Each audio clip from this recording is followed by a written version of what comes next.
So tell me, who do you think ang may pinakamataas ang chance na manalo sa Miss Universe Philippines 2025? In no particular order, ito ang aking top 10 picks after the preliminary show sa Miss Universe Philippines 2025. Kaya ngayon, unahin na natin ang aking top 5 in random order. So, simulan na natin ang Quezon Province. Alam naman natin na sumali siya last year and ngayon, she will come back for more. And para sa akin, ang pinaka-asset niya na napansin ko is yung face card. Kahit na balik-baliktarin mo yung kanyang makeup, talagang lulutang yung maladal face na aura niya.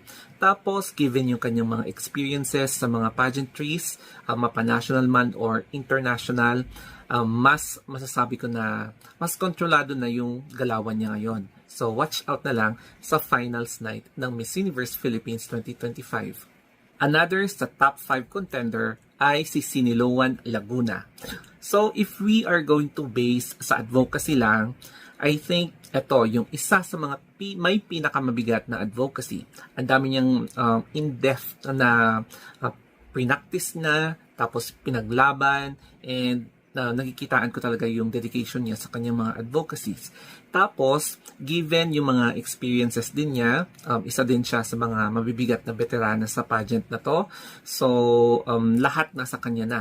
The body, the beauty, and of course, the brain. So, watch out sa kanya, lalo na kapag naka-entra siya sa top 5. Pagdating naman kay Muntinlupa, alam naman natin na meron na siyang corona internationally. And I can consider her as a fruit salad candidate kasi lahat nasa kanya na yung talent, tapos yung beauty, yung experiences din niya, and she is a mother. So, given the chance, she might be the first ever na married tapos mother candidate representing the Philippines in international pageant stage. The Silent Slayer, Sultan Kudarat. I can say na pwede niya talagang islay yung mga frontrunners. It's because veterana din siya. And silensyo siya kung gumalaw.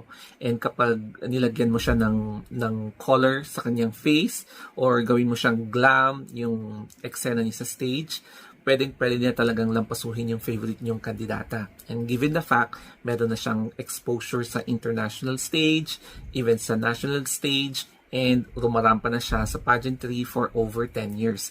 And full package siya, kaya tignan ulit natin yung kanyang bagong pasabog this evening or the finals night of MUP 2025. Mapapawaw ka rin kay Laguna. So, isa